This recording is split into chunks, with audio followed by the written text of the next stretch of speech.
So eto na nga no, mayroong pumutok na balita patungkol nga dito sa lineup ng Team USA kagabi. Ito nga ay dahil sa pag-back out dito nga ni Daklo Kawhi Leonard sa kanilang lineup. Ano nga ba ang dahilan niyan at sino nga ba ang player na pumalit sa kanya? At silipin na rin natin ito magiging laban ng Team USA versus Team Canada sa kanilang tune-up game.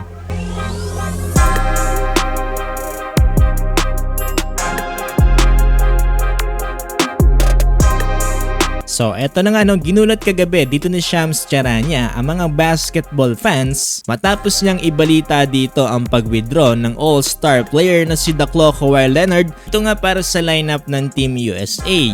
At ayon nga mismo dito sa Bleacher Report ay hindi na nga pinayagan dito ng Los Angeles Clippers na makapaglaro itong si Daklo dahil nga pinaghahanda nila ito para sa upcoming NBA season.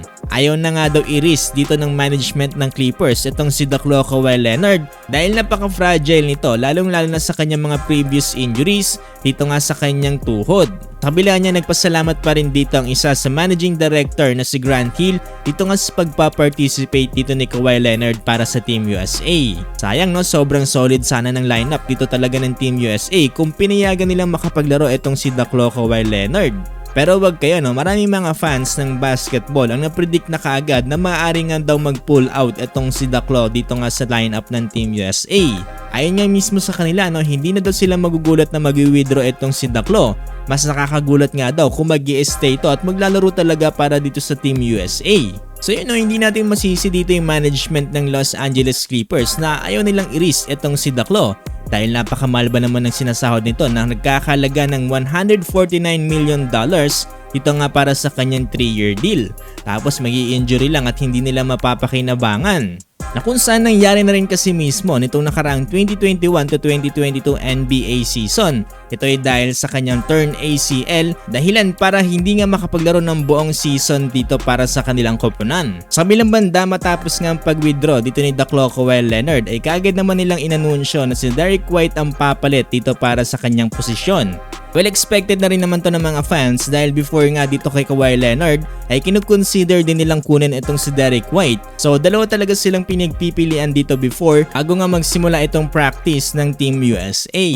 So yun know, kahit wala na dito si Daklo ay napaka-solid pa rin dito ng lineup ng USA. Halos wala ka pa rin masabi dito nga sa kanilang lineup. Kabilang banda, simula na lang ngayong araw ang tune-up games dito nga ng USA versus Canada kung saan ine-expect na mangyari ngayon dito sa Las Vegas. Ito ay isa lamang silamang tune-up games dito nga ng Team USA bago sila sumabak sa kanilang unang laban dito nga kontra sa Serbia.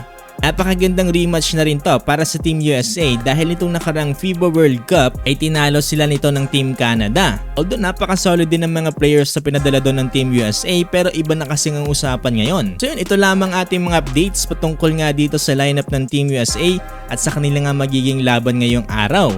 Anong masasabi nyo dito para kay Daklo Kawhi Leonard? Laugh trip yung mga kumakalat ng meme dito para kay Daklo no? Kumuha nga lang daw ng jersey tapos nag-bounce na. At sa tingin niyo, solid nga ba nakapalit itong si Derrick White dito para kay Daklo?